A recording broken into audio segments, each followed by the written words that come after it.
મારું નામ પ્રજાપતિ ઉર્વી છે અને હું આજે સામાજિક વિજ્ઞાન વિષયમાં વિષયાભિમુખ કૌશલ્યમાં આજે માઇક્રો ટીચિંગનો પાઠ આપીશ. તો વિદ્યાર્થી મિત્રો, આજ હું તમને ધોરણ 6 ના સામાજિક વિજ્ઞાન વિષયના વર્ગખંડમાં આપનું હાર્દિક સ્વાગત છે.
તો વિદ્યાર્થી મિત્રો, સૌપ્રથમ હું તમને મારો પરિચય આપીશ, ત્યારબાદ તમારો પરિચય મેળવીશ.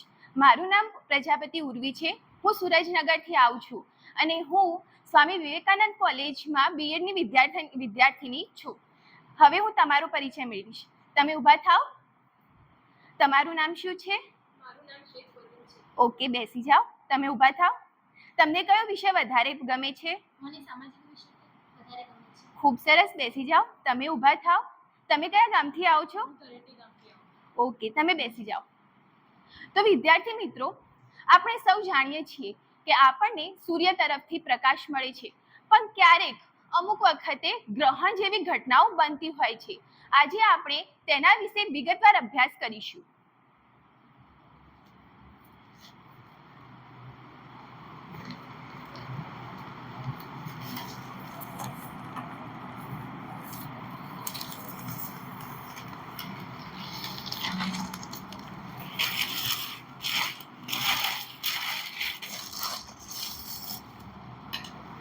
આકૃતિ તમે બધા જોઈ શકો છો. તો વિદ્યાર્થી મિત્રો, આ આપણી પૃથ્વી છે, આ આપણો ચંદ્ર અને આ સૂર્ય.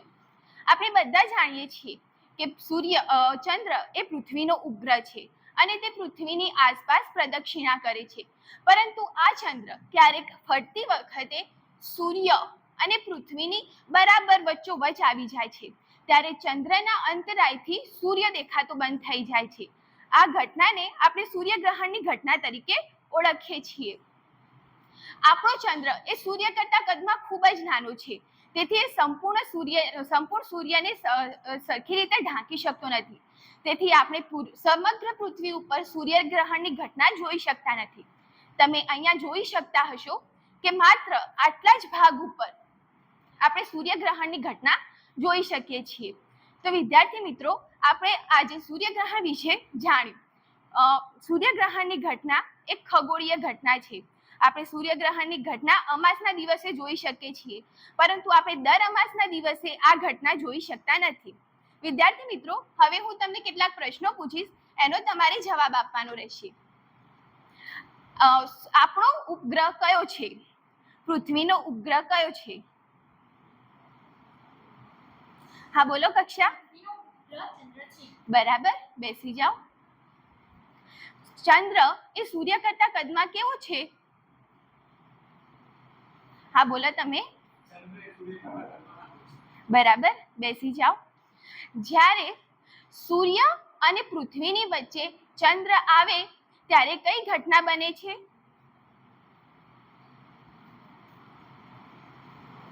હા પરવીનબેન, તમે બોલો.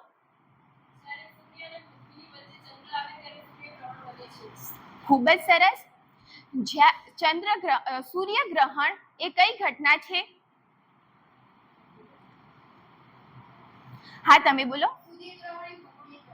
ખૂબ સરસ. તો વિદ્યાર્થી મિત્રો, તમે હવે મને એ જણાવો કે જ્યારે સૂર્ય અને ચંદ્ર વચ્ચે પૃથ્વી આવે ત્યારે કઈ ખગોળીય ઘટના બને છે?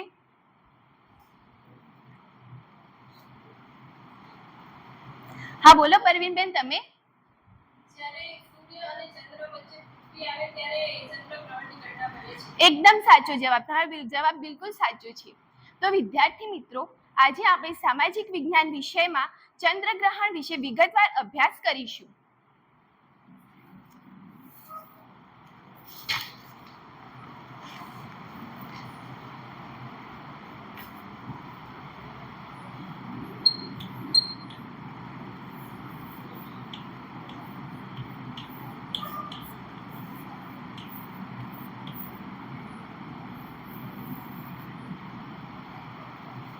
થેન્ક યુ સો મચ, તમે જે મને સાથ સહકાર આપ્યો તે બદલ.